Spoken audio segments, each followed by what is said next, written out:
All right. So I've got the question and answer section open up. So I'll be watching that on the side of my screen as long as I can. And that way we can collect some questions for the Q&A portion at the end. So since you guys have already heard us chatting, I just wanted to take a moment to introduce ourselves. I'm the product manager for Australia, New Zealand, and Oceania.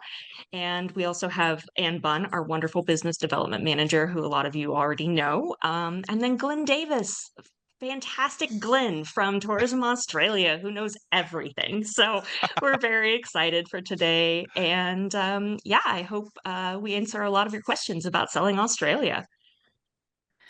Yeah. And I'm going to go ahead. My apologies. I stopped the recording for a second. Don't worry about it. Okay. And I think we're just seeing you and not the screen right now. Go there, getting there. You guys, normally we run off a different platform than Zoom, so Yeah. please forgive us while we get there we go. All Yeah. right. Woohoo. Thanks everybody for joining us today. We really appreciate you taking time out of your day to learn a little bit more about our Australia product. And I'm going to go, most of you know who we are and have either booked with us or dealt with me in the past at trade shows or via email. But I'm going to do a really quick overview because we've got a lot to cover here with our wonderful partner, Glenn. So basically, I'm going to have you started the recording, Vanessa? Yeah, it is. Teresa, it is started. Thanks for asking. So Ker Downey is a family-owned and operated tour operator. We're based here in the United States. We only do luxury FIT travel, so we build every trip from the ground up. So like, unlike some of our partners, that's all we've ever done. We did not start with small group with set departure dates. We have always done FIT. So that is how we honed our talent in that. Started in Africa. Our roots are always based in Africa, and that is our bread and butter to this day. But over the last couple decades, we've expanded our portfolio to include a majority of the rest of the world. Once we won Travel and Leisure's the best safari outfitter, we realized that we had something here, and that's what made us decide to find valuable partners from around the globe. And proving that we have done that, we also won World's Best Tour Operator by Travel and Leisure in 2020. So we know we're doing something right. You don't just have to take our word for it. So when you work with Ker Downey, we do have a 6-night minimum accommodations with touring and transfers that are included. And then you'll work with our designers who are destination specialists. They've been recognized in the industry as the top, and their knowledge for the regions that they do sell, winning recognition from Condé Nast year after year as well too. So we take a consultative approach to each booking. So we'd love to hop on a call with you, your client, and our designer who you'd be working with. And that way we can make suggestions, go over clients' wishes, get questions asked and answered, and it really speeds up the booking process. So if you're open to that, we're open to that, and we love that. And that's what helps us curate experiential travel that the client is really looking for. So all of our quotes are quoted to you in US dollar, payable in US dollar. You can pay by wire transfer, e-check, or credit card. We accept all 3 payment types. Payment is for deposit is let's see, 30% down, and then remainder is 120 days prior to departure. So that is a little bit of the specs of when you book with us. You can either reach out to me, and I will be sending a follow-up email so that you'll have that email address, or call our headquarters, and that'll be in my follow-up email as well too. The rates are inclusive of your commission, but if you prefer nets, we are happy to quote you net. So that is a great question. Thank you for asking that. When we send a proposal, you'll get 2, one for the agent copy and one for the clients. So it'll be a full package price for the clients. And then for you, the agent, will have your commission broken out. You bet. So that is really nice. Our proposals are absolutely gorgeous. You need to do nothing. They're fully comprehensive, explanatory, and you can just send right on to your client.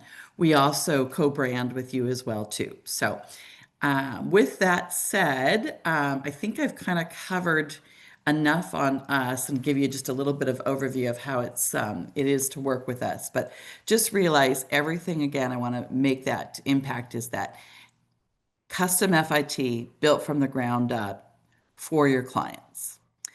And we're going to go over our top 25 destination, which is Australia with Glenn today. And I'm going to pass that on with Glenn Davis from Tourism Australia. Thanks, Glenn. How are you? I'm good. Thank you, Anne, and thank Great. you, Vanessa, and g'day, everybody. Hope it's a nice day wherever you are. It's not so nice here in New York today, but I'm kind of dreaming I'd be like Ruby Roo there, which you can see on that yacht in the middle of Sydney Harbour in the beautiful blue sky there. But thanks so much to the team at Ker Downey. We love working with you guys. What a fantastic company you guys are. I've had the pleasure of knowing Vanessa for quite a few years now, and we've sent her down to Australia, and she had an amazing time.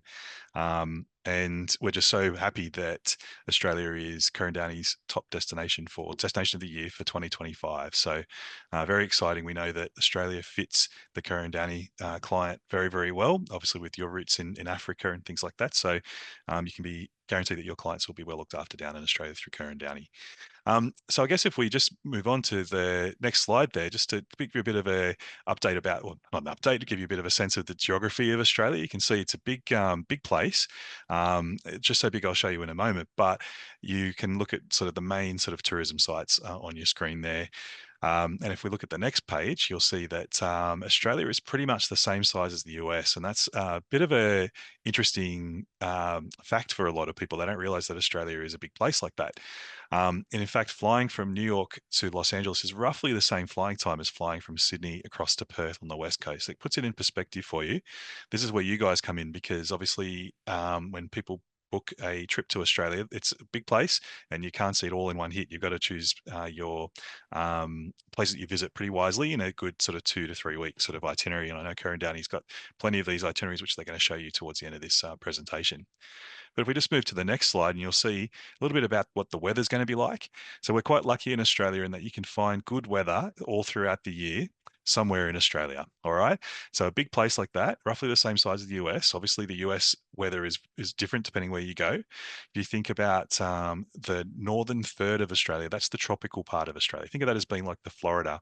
And during in the tropical part of the country, there's pretty much two seasons there. All right. So you've got a season called the tropical summer, which is kind of the wet season, but we don't like saying that. We call it the tropical summer or the green season. And that runs from November through to March. All right. So that weather you can expect up in that part of the world would be very hot, very humid. Think of Florida in like July, so very hot, very humid, bit of rain, bit of those tropical storms and downpours. I personally love that time of year. It's very green and lush. The waterfalls are at their nicest, their biggest. And it doesn't, you'd be pretty unlucky if it rained the whole time you've got people there. So, it's not necessarily too much of a bad time to go. But the kind of areas we're talking about here are the likes of Cairns. So think of the Great Barrier Reef up the top there. If you think about Crocodile Dundee territory, like the top end of the Northern Territory, and then the Kimberley region at the top left of the country, so the northwestern part. So that's the tropical part of the country. I should say, the best time of year to head up to that part of the world is during the dry season, and that's April through to October. So the weather you'll find up in that part of the world at that time of year will be still warm. It doesn't really get cold up in this part of the world. Beautiful temperatures, the humidity goes away, and a very rare that you'll get any rain around that time. So the good thing about that time of year as well is that all of the national parks are open. So all the water sort of goes down, water levels go down a little bit there. So all the national parks are open and accessible. So it's a great time of year to go there in the dry season. So then if we move to the next slide, you'll see the bottom part of the country. So the bottom 2/3, that's what you can consider mostly temperate. So that line between the tropics and the mostly temperate part is roughly the Tropic of Capricorn. So just below the Tropic of Capricorn there, you've got pretty much the four seasons. So we're talking about places like Sydney or Melbourne, Perth, Adelaide, Tasmania, that pretty much get the four seasons there. And obviously the seasons are the opposites what they are here. So we're about to head into the winter time in Australia right now. And don't think of winter in Australia as being like parts of the northern hemisphere winter.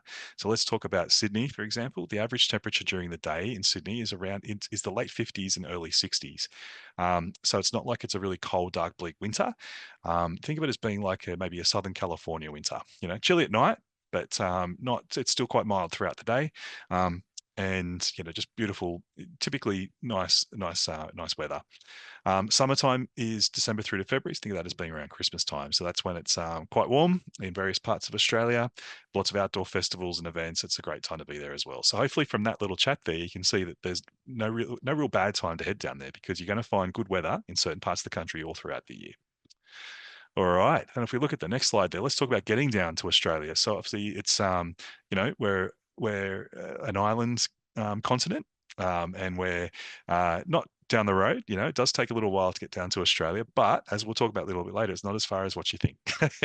So if we have a look at how to get down there, obviously there's a number of ways to fly, but typically you fly into one of the three international gateway cities. So that's Sydney, Melbourne, or Brisbane. And then we'll talk about in a second, there's a new flight that's been announced into Adelaide, which is very, very exciting. So if we talk about Qantas first, there's no, obviously there's plenty of flights from Los Angeles with various airlines into Sydney, Melbourne, and Brisbane. Dallas has also got several services, which is a great connecting point for people from different parts of the US. So if you're not too keen to travel via California, you can travel via Texas, so Dallas and Houston. And then you've also got flights from Vancouver if you've got any Canadians, and of course from Honolulu as well. So Qantas will also fly Honolulu, Sydney. What's really exciting though is in a couple of years' time, there's going to be non-stop flights from New York all the way through to Sydney. It's going to be non-stop. It's called Qantas's Project Sunrise, and that's new aircraft which are coming on board for them to do that. And the plan is that Qantas will fly from New York to Sydney and then London to Sydney as well. So it's a long flight. It's going to be 21 hours or so, but it's a reimagined economy class. And I know most of your customers will be up the front, and it's a beautiful reimagined sort of business premium and first class service. So really, really great. And as we mentioned, United have got those new services into Adelaide, which start from November. It's a seasonal flight. And when we come time to talk about places like Kangaroo Island, you'll see what is on offer when you got people flying into Adelaide. So lots of different ways to get down to Australia. Then if we look at the next slide there, you'll see that, one of the big things that people will say to you is that they are worried about the long flight, because it is a long flight. There's no doubt about it. But with airlines like these, particularly, airlines like Qantas, Air New Zealand, and things like that, they use their bigger, larger aircraft. They're really comfortable. It's a much better experience than what a lot of people might imagine. So everybody who we talk to, when we take down there to Australia, we say, how did you find it? They'll say, look, they were worried about the long flight, but they shouldn't have been so worried. It's actually quite doable. And on the next slide, you'll see roughly how the traveling time sort of compares. So if you've got people in Southern California, it's a bit of a comparable flying time to traveling to certain parts of Europe, to Asia, and things like that. You've got people on the East Coast or Texas flying down to Africa. It's roughly a similar flying time. So if they can do that, don't tell them not to worry. They can do it. They can get down to Australia and have an amazing time. And it's actually really worth it when you get down there, by the way, as Vanessa, I'm sure will attest to. All right. Then if we look at the next slide there, Vanessa, we've got a couple of things to be careful of. So everybody needs a visa to get into Australia. All right. Now, North Americans are really lucky in that you can apply for what's called an electronic travel authority. So it's super simple. You just need to do it via an app. All right. So that's important, that it's no longer available via the website. You have to download the app. People can apply for a visa online through a website, but it's a different type of visa. And if they're a certain age, they might be subjected to they might need to submit go for a medical examination, all that kind of stuff. So there's no need for that, and it's more expensive, that too. Whereas this one is nice and easy. It's just done via the app. It's $20, 20 Australian dollars, which is, as we know, is quite inexpensive at the moment. It should be a nice, easy process for them. So everybody needs a visa to get into Australia, and North Americans can do an ETA. All right, and the next one, if you've got people traveling via certain places, to get to Australia, typically, if you're flying with Air New Zealand, for example, you will travel via Auckland typically, and you'll need a transit visa. So just important to check those requirements because New Zealand requires a transit visa for those that are traveling through to Australia. All right, then let's have a look at the next slide. So a bit of a tagline at Tourism Australia has been, there's nothing like Australia. And that's been our tagline for quite a few years now. And the next slide just shows some of the reasons why we say there's nothing like Australia. And some of these we've picked out as being some of the key reasons why people from North America will choose to visit Australia. And that's what we wanted to sort of focus on now. So the first one I was going to talk to you about is on this next page there. It's there's nothing like Australia's nature and wildlife. So, everybody, one of the key factors for destination choice is to get out there and see some unique animals. And we've got those in Australia, like, I'm sure you're all familiar with kangaroos and koalas, but you know about quokkas and quolls. There's lots of these very strange animals which make Australia home, and it's the only place in the world where you can see them. So a key reason to get down to Australia is because we've got some of these amazing animals. And let's have a look at one of the places where you can experience Australia's wildlife in its natural environment, and that's just off the coast of South Australia. There, you'll see Adelaide is the city there, just that we've put in a bit of a square. About 20 minutes flight away, you've got an island called Kangaroo Island. And if we have a look at the next slide, that shows you some of the pictures. Well, some of the reasons why you'd visit South Australia, and this main site that you can see there is on Kangaroo Island. It's literally, we call it Australia's Galapagos, a zoo without fences. It's where you'll see seals on the beach, you'll see koalas up in the trees, and you'll see kangaroos jumping around. I was there a couple of months ago now, and I've got to tell you that you're driving along, and you can kind of look up in the tree, and you can see there's something up there, and you stop, and it's a koala, and you can stand there watching the koalas up in the trees. At night time, the kangaroos come out, and you can see them all over the place too. So it's really a fantastic place to visit. Like I said, it's 20 minutes flight from Adelaide. You can do a tour down the coast there and get the ferry across. That takes around about 3 hours or so. But, a fantastic place to visit. It's roughly 7 times the size of Singapore. So just put that into your mind. It's a big place, so it's not a place that you typically go to for a day. You definitely want to get people over there for a couple of days to experience the beautiful island. There's amazing wineries on the island too, great food, beautiful accommodation. It's a fantastic place to visit. So that's kind of like the bit of a jewel in South Australia's crown, and there's other places to visit around that state as well, including the outback and the amazing wine regions. All right, let's have a look at the next place to experience some Australia's wildlife and its natural environment. Let's talk about over there on the west coast. You can find Perth. Perth is the capital city of Western Australia, which is a huge state, and Perth's a great place to visit. It's one of my favorite places in Australia. It's a beautiful little medium-sized city with fantastic, beautiful beaches. Now, just off the coast of Perth, about a 30-minute to 40-minute ferry ride away, you'll come to a place called Rottnest Island. So if we look at the next page there, you'll see Rottnest Island is where that lighthouse is. And you can see it's not too far from the mainland, but you couldn't feel like you're further away from a city to escape. It does feel like you're on a Greek island whenever I go there. And it's home to those little animals which you can see on the left-hand side of the screen. That's a quokka. And quokkas are about this big. They're a miniature kangaroo. They're part of the kangaroo family, and they live on Rottnest Island. And so these are really friendly little animals. They're known for, when you get down on the ground and you can do a bit of a selfie with them, you can take what's called a quokka selfie, because it looks like they're smiling in these selfies. And if you want to look it up, hashtag quokka selfie on Instagram, and you'll see there's plenty of quokka selfies out there. But they're quite friendly, but they are wild animals. You don't want to sort of touch them and things like that. Not that they're dangerous or anything, but you'll find them all over Rottnest Island, a great place to visit. Other parts of Western Australia to visit, you've got the Ningaloo Reef, which is on the that central coast of Western Australia there, and that's home to the whale sharks. That's a whale shark there, and you can swim with them during certain times of the year, late March to early July of each year. And the Ningaloo Reef is another of one of our famous reef systems that we have in Australia.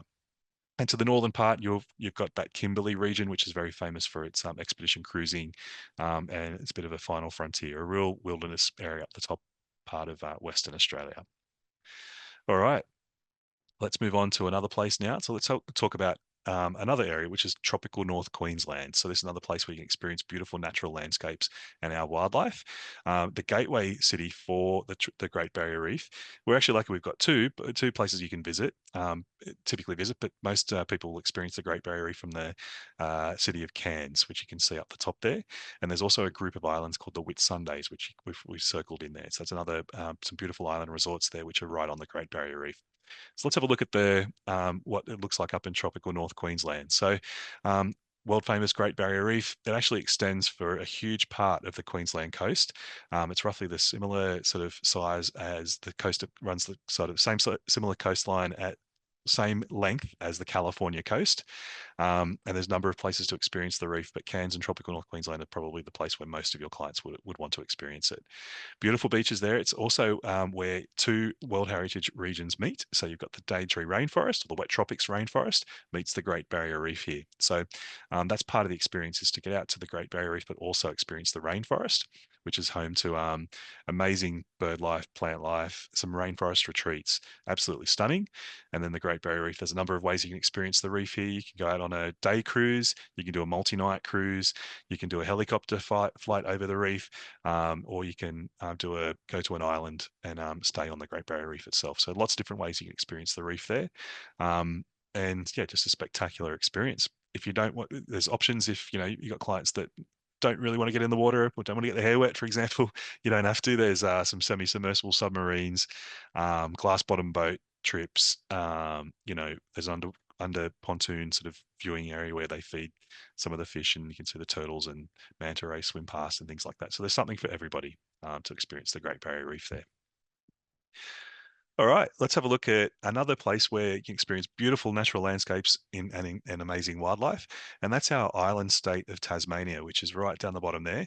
It is part of Australia, so it is one of our 6 states, and the gateway city for Tasmania is Hobart, which is the capital city of Tasmania. There is a smaller city there called Launceston as well. Both of these cities are around about 60 minutes flying time from Melbourne, or 90 minutes from Sydney, so it's actually easy to get down there. You can get an overnight ferry from Melbourne too, but most of your clients wouldn't do that. They would fly. So if you look at the map of Tasmania there, you'll see that it's actually quite big, and it's a bit deceiving because that is similar in size to Ireland. So if you look at the map of the world, the island of Ireland and Tasmania are roughly the same size. So it's not like you go to Tasmania and see it all in a day. It's definitely much, much bigger than that. So if we look at look at the next slide there, you'll see some pictures of Tasmania, and it's a beautiful spot. And it's very well known for being very clean and green. The eastern side of Tasmania is known for its beautiful coastline. So you've got these beautiful beaches. That's Wineglass Bay, which you can see there in the Freycinet National Park. There's lots of hikes and walks you can do here. You walk onto that beautiful beach, which you can see, and that's literally what you'll find, are wallabies right on the beach there. And the water's a little bit chilly, so those people up the top there are a bit brave running into the water there. But because you're quite far south here, but it's absolutely stunning, this part of the world. One of the cool experiences you've got here is, at a luxury lodge that we've got in this part of the world called Sapphire. It's called Sapphire Freycinet, and one of the experiences they have is where they take you out into the bay kind of area, which is not the one closest to you here on the screen, but it's the one over there. That's where Sapphire Freycinet is. And they take you out into the water there. We put your waders on. They put down a tablecloth over the table kind of thing. And they serve you a really nice glass of sparkling Tasmanian wine, which they're very well known for in Tasmania. And they reach into the sea, and out come the oysters, and they will shuck the oysters right in front of you, and you have them down the hatch right there in the water. It's a spectacular experience in a beautiful location, and oysters don't get fresher than that. So really, really nice. Other things to remember about Tasmania: it's home to amazing hikes and walks where you can go and see plenty of wombats. You'll see Tasmanian devils, hopefully. Platypus is often, a lot of people see platypus in Tasmania, and wallabies, like we said. So there's lots of wildlife experiences, as well as this beautiful natural beauty to be found in Tasmania. All right. So that's a few places where you can experience beautiful natural scenery and our incredible wildlife. But we also say one of the reasons why people will visit Australia is because of our incredible food and wine scene. And let me just set this up for you, that Tourism Australia does a lot of research to find out what drives people to choose destinations, and what always comes out on towards the top is food and wine. People will choose destinations to visit because they know they can eat and drink very well. It's one of the top reasons. And you guys as travel advisors probably know that better than anybody. And we take that research further and we ask, well, how do you rate Australia's food and wine? What do you think of when you think of Australia's food and wine? And sadly, those that haven't been to Australia rate our food and wine quite low. They think that it's not a place that you'll go to and experience great food and wine. But when you ask the same question to those people that have been to Australia, they rate it actually extremely highly, towards the top, believe it or not. So they know that once you visit, you eat and drink very, very well down there, and it's great quality food, good value for money, and typically served up in these sensational locations. All right, so that's what we say the foodie experience is all about in Australia. Great quality food, it's fresh, seasonal, local produce, served up in these sensational locations, and it's usually served up with a bit of a story behind it too. So if we look at this next slide, I'm going to talk to you about a place where you can experience this great food and wine in a stunning location, and that is right in the center of the country, and it's Uluru. So if you look at where Uluru is, think of that as that's really the heart of Australia. To fly to Uluru, you can fly straight there. There's an airport there, and you fly there from Sydney, and it takes around about 3.5 hours. You can also fly there from Melbourne and Brisbane, and also Cairns too. So when the ladies take you through those itineraries a little bit later, you'll see that there's some itineraries which combine some of these iconic sites of Australia, and that's one of the things to do with Sydney, Uluru, and Cairns itinerary. But if we have a look at the next slide, we'll talk to you a little bit about this region. So we mentioned that it's all about sensational food and amazing locations. This is where people will experience Uluru. They'll experience Aboriginal culture here. They get up early and they see some beautiful colors of the sunrise and also at sunset. But it's all about dining out under the starry outback sky. And but those of you who have visited these kind of places before will know when you're in these kind of locations, the stars just blanket the sky up there. It's just an incredible thing to see. And one of the cool experiences you can have out there is to join the Tali Wiru dinner. And it's so TALIRIRU, and it means beautiful sand dunes. So basically, they take you out to this beautiful viewing area where you've got these amazing sunset views of Uluru, and the whole sky sort of changes color every few seconds. It's just an incredible sight to see. Is they serve you up some amazing canapes, some nice wines, beers, things like that. Enjoying some beautiful foods, which tend to have a bit of a native sort of Australian flavor to it. There might be sort of foods which they've gathered from the desert and things like that. And the sun sort of starts to set, and then you sit and have your beautiful dinner within this beautiful location. They come and blow all the candles go out, and then you're left with this incredible canopy of stars. It's just absolutely amazing. They bring out like a bit of someone that can talk to you about the night sky and the different stars. And obviously, being down there in the southern hemisphere, some of the constellation things look a bit different, and there's different constellations there, like the Southern Cross, and you hear some of the Dreamtime stories and things like that too. It's just an incredible experience. So that's what we say this foodie experience is all about: having this great food in a sensational location like that. All right. So let's talk about another place. We can't talk about food and wine in Australia without talking about Melbourne, our second biggest city. And Melbourne is, the capital city of the Victoria state. There's lots of flights straight into Melbourne as well. Definitely well worth a visit. It's a bit of a city where perhaps you don't recognize all the sites, but when you walk around, you get a real sense of the city. It's got different layers to it, So it's like a really atmospheric city, really cultural. You get that kind of sense of that kind of European sort of feeling about it. And if we look at some of the images we've got from Melbourne, and this is kind of what it looks like here. It's a riverside city, and you can lose yourself in the laneways of Melbourne, which are packed full of street art, amazing cafes, really cool little hidden bars. Great place to sort of stop and have some food and some amazing cocktails and drinks and things like that. Incredible coffee as well. They're very well known for its coffee culture down there. So you do feel, when you're walking around there, you do feel like you're in the middle of a kind of a European city sometimes. But great restaurants and things like that. So definitely, if you've got people who are foodies, they'll love their experience in Melbourne as well. And yeah, make sure that they go and experience some of that coffee culture. And I'll give you a bit of a tip. There's a type of coffee there which is what is known in Melbourne. It's called a magic. All right. So those of you who are in a city that has Bluestone Lane, which are those cafes, Australian cafes, there's plenty of them here in New York. I know they're all over the US, but you can order a magic from there as well. So it's just like a kind of like a flat white, but it's a little bit different to that, less milk. So, and that's really famous in Melbourne, a Melbourne magic. So there you go. All right. Then if we look at one of the other reasons why people choose a place to visit, because they'll have a bit of a cultural experience. That's been a real trend recently, is to learn about First Nations cultures who were there before, the current sort of people are there. What's the story behind? What's the histories and things like that. So Australia's got plenty of experiences which fit that bill. You might know that Australia is home to the world's oldest living culture. The Aboriginal Australian people have lived in Australia for, they estimate, 65,000 years plus, and that's, you think of that as well before the pyramids, before Stonehenge, and all of that. People have been living in Australia, and there's all of that history from tens of thousands of years.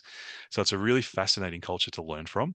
And we're very lucky in that we've got plenty of tourism operators that will take your clients out to experience this amazing culture and learn from them.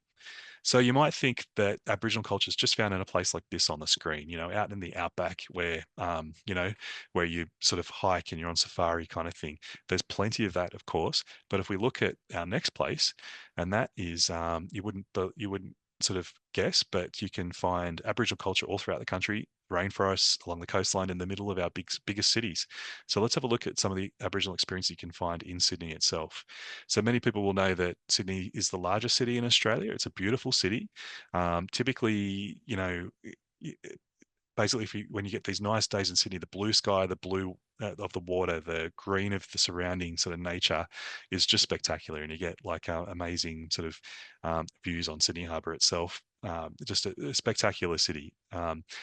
Now, you can experience Aboriginal culture there, like we mentioned. That picture that you can see is Auntie Margaret, and she takes people for walks around Sydney Harbour. And this is where modern day Australia began, right? This is where the British people landed in 1788 and started the settlement.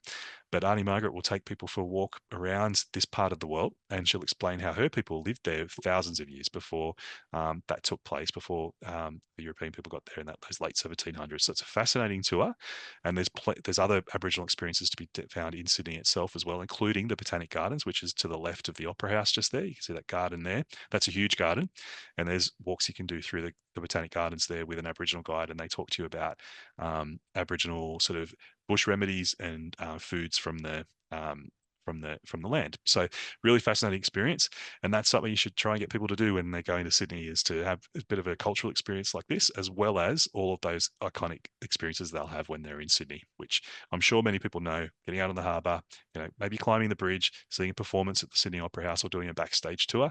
There's so much to do and see in Sydney when you've got people there as well. If you're interested in seeing one of the big festivals at the moment, you can see the Opera House on the bottom right there. It's all lit up in these different colours. That is the Vivid Sydney Festival. So it's a festival of light, music, and ideas, and that's on right now. So as we're moving into the winter months, where it's starting to get a little bit chilly at night, this festival's in place to get people out into the city and see the whole city lit up in all these different beautiful colours and projections and things like that. And it's moved more into this light festival, but also music festivals. There's ideas which are like talks and things like that. So it's a really great time to be there. All right, let's move on to another place where you can experience culture, ancient culture, but also modern day culture, and that's our capital city of Canberra. So Canberra is in the Australian Capital Territory, as you can see there, it's quite close to Sydney, and there's a story behind that, which when you get people going down to this part of the world, they might hear. But there was, they needed to build a new city. They didn't want it to be Sydney or Melbourne, the two biggest cities, and the new capital city had to be X number of miles away from Sydney. And so the brand new city was built in Canberra, and that's where it is there. It's about 2.5 hours drive from Sydney. A lot of your clients might look to do a bit of a road trip or something like that from Sydney to Canberra. It's nice and easy, or it's about a 30, 40-minute flight. But Canberra, if we look at the next page there, you'll see it's a beautiful bush capital. It's an amazing city in that it's surrounded by bushland. It's the seat of government, of course. That's where you got a lot of the national museums and art galleries and things like that. A lot of our national institutions, but also you're surrounded by vineyards. So there's amazing wine trips you can do around Canberra itself. A lot of people like to visit the Australian War Memorial, which is that on the top right there. That's more than a memorial. It's actually a huge, massive museum. And because, the US and Canada's got quite a shared sort of military history with Australia, there's a lot of, amazing sort of, displays and things like that there, which a lot of Americans and Canadians love to see.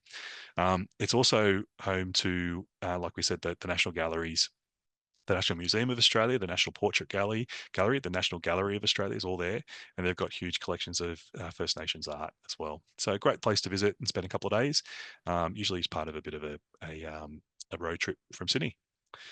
All right, that's a very quick run through about different parts of Australia. We've talked about every state and territory, and there's obviously so much more we can talk about with Australia, but it's only a certain amount we can do in a short amount of time.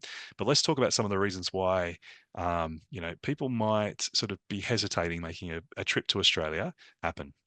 We know, like again, as we mentioned before, the research shows that Australia is usually on the top of people's bucket list. A lot of people want to visit Australia, but when it comes time to actually making that happen, that's where it starts to fall away a little bit. And there's a few reasons for that. So one of them, if we look in the next one there, is often people are a little bit worried about the long flight, and that's understandable. I mean, we're not talking like it's not down the road. It is a long flight, but what you've got to understand is that it's similar.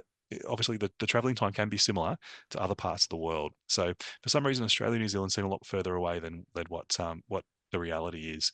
The good news is that typically the flights depart at night time. So, but by the time people get on board and they've had a drink, had something to eat, they watch a few movies, it's almost time to get there. They have a bit of a snooze, and you arrive, and it's time for breakfast in Australia. Also, like we mentioned before, the airlines put their big, larger, more comfortable aircraft on these routes. So particularly if you're flying, premium economy, business class, it's actually it can be a very nice experience. So don't let that put people off. If you ask people who have been to Australia, and they will often tell you that they're really worried about the flight, but when they've done it, they realize it's doable. You can do it, and it's definitely well worth it once you get there for sure. All right, let's look at the next reason. So often people think they don't have enough time to visit Australia because it's a little bit further away than some other places. And because it's so big, people think that they might need to put it off until they've got huge amounts of time up their sleeve to make the trip worthwhile. But it is worth pointing out that, you don't, when you say go to Europe, you don't see all of Europe in one hit. Or when people come to the US, they don't see all of the US in one hit. It's the same in Australia. People tend to visit a couple of places or 2 or 3 places in a good sort of 2, maybe 3 week trip, even less than that. And like we mentioned, there's some fantastic itineraries which Ker Downey put together for you, which you can recommend to your clients. Worth remembering that a lot of people, once they've been, a lot of people go back, and that's a pretty high number. 60% of people that will go down there will return. And so what we find is that people might do a bit of a trip the first time, fall in love with it, and they want to go back again, and they'll see a few different places on that next trip. So it's, don't let people put off a trip to Australia because they think they haven't got enough time. You can do it in a short amount of time. Just see a few places each time. All right. And then if we have a look at the last one, a trip to Australia will cost a lot. So I know that, you guys dealing a bit more at maybe that luxury end of the market. This has a little bit less impact. But what you'll find is, even though the airfare might seem a little bit more, when you look at the ground costs, that actually kind of evens up to other destinations. So basically, very good quality and very good value for money to be found down there in Australia, because the exchange rate is very strong. So particularly for Americans heading down to Australia, you'll find that the American dollar goes a long way, and you get very good value for money. There's also things like when you eat out at restaurants or things like that, you're eating good quality food. When you convert it back, it's not, you work out that it's actually very cost effective. And also things like tips and tax doesn't exist. Well, sorry, tax does, but tip does not. The price that you see is the price that you pay, because the tax is included. So there you go. A couple of reasons why you shouldn't let people put off their trip to Australia, and hopefully some ways to help you overcome those common objections. All right. So I think we're coming to the end there now. I just wanted to point out there's some other places you can go to learn some more. AussieSpecialist.com is the website to go to. We've got some fantastic learning materials there, and some training modules which take about 20 to 30 minutes to complete. So if you want to learn some more about Australia, definitely jump on there and learn some more for it. And with that, I'll pass you back to Anne and Vanessa. Thank you so much, Glenn. That was really, really, really educational. I learned a lot, honestly. Great. Good So news. I really appreciate that. I'm going to take you all through just a few of the sample itineraries that we have on our website. So these are inspirational itineraries. Nothing is set in stone. We can modify them however you or your clients want to, add nights, to take out nights. It's all very flexible because, of course, everything we do is FIT. So I'm just going to take you through these as quickly as I can. I just want to cover some of the basics of these itineraries so you know what your clients would be getting. Our Escape Down Under is a 13-day luxury itinerary that really tries to immerse your clients into some of the most iconic landscapes and experiences in Australia. So we commence in Sydney with a stay at one of the handful of hotels that I have hand selected for our clients. And each hotel offers those wonderful panoramic views of the bridge and the opera house. And this is where we'll include one of those wonderful full day tours where the clients can acclimate to Sydney and learn some history and some architecture and some art, and it's really fantastic. So we'll next head out to Uluru. And that's where the clients are going to stay at a property that we recommend called Longitude 131, or as they say it, Longitude. I learned that. That was very fun. So this segment of the trip kind of offers some guided hikes, Aboriginal culture education, and just really breathtaking sunrises. It's just really an amazing place.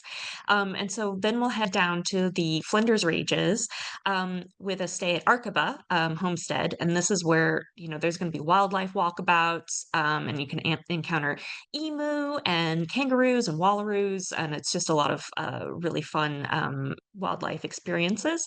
And the second to last stop is Kangaroo Island, which Glenn was talking about earlier as the Galapagos of Australia. And I love this place. It was a really fantastic and wonderful place to visit. And I actually stayed at Southern Ocean Lodge when I was down there.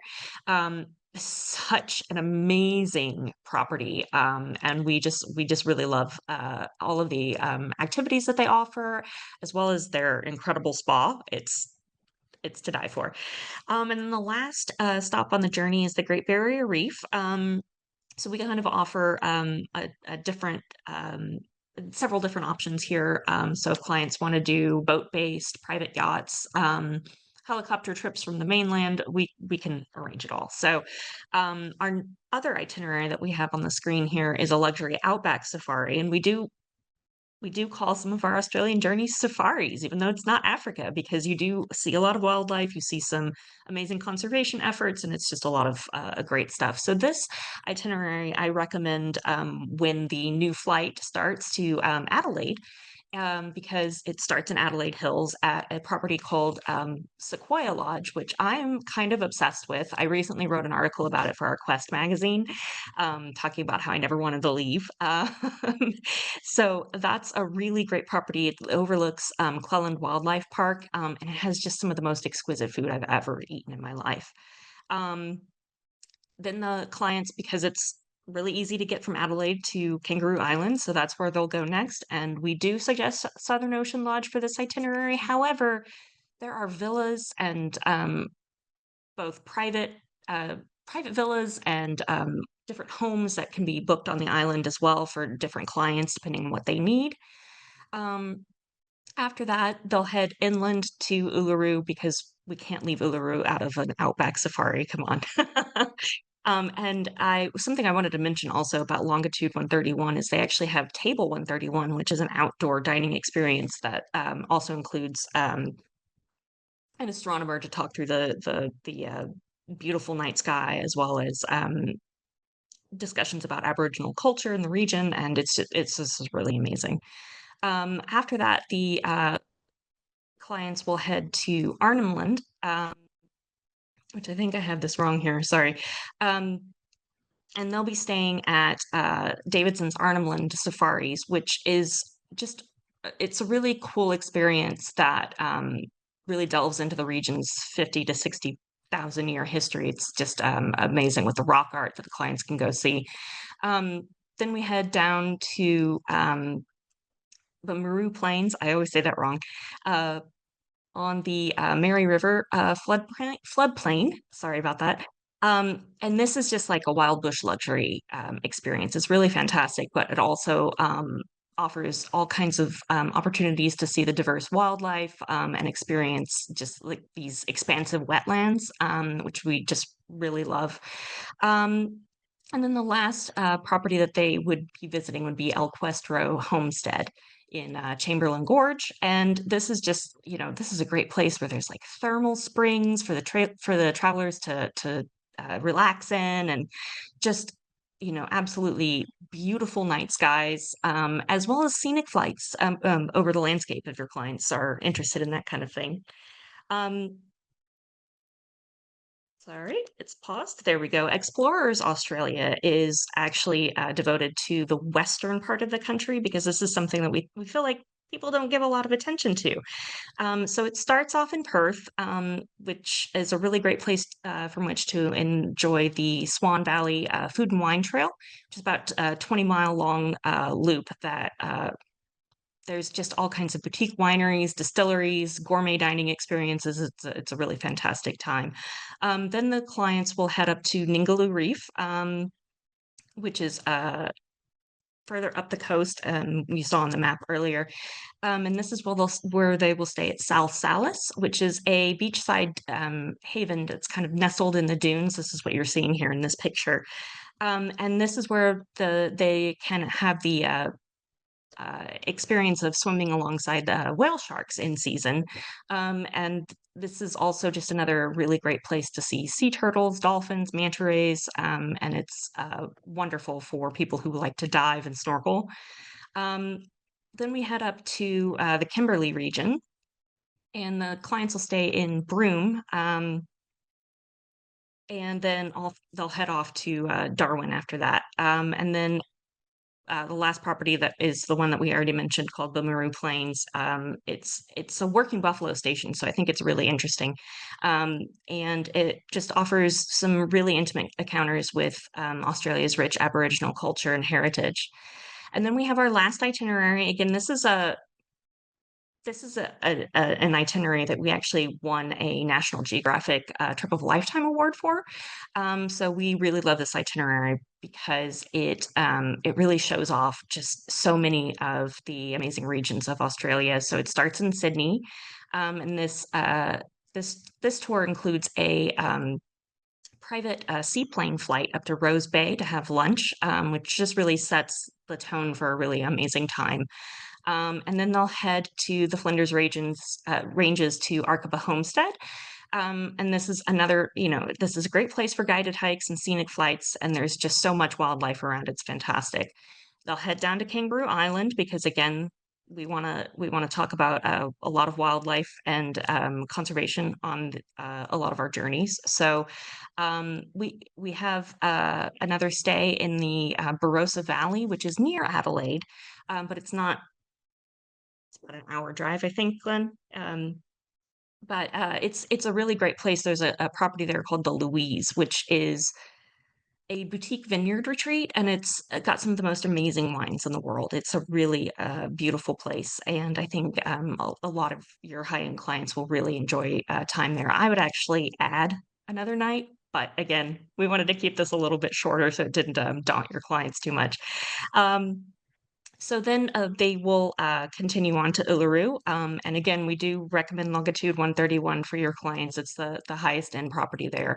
And then further north, they'll head to the Mary River floodplain again to Boomeroo Plains. And this is where you'll have your kind of authentic safari experience. It's really great there. And there's also a lot of amazing rock art with a huge amount of history that we can take you through with a wonderful Aboriginal guide. And then finally, after a forced overnight in Darwin just for flight connections, they would fly out to Lizard Island, which is one of our favorite properties on the Great Barrier Reef. It's just absolutely gorgeous, stunning. I've never quite seen anything like it, so I really, really strongly recommend it. So, and then we end up at another night in Sydney to just kind of rest, relax a little bit before getting on the flight the next day. So again, these are just some of the itineraries that we have on our website. We do have a couple more if you need some more inspiration, so feel free to check it out.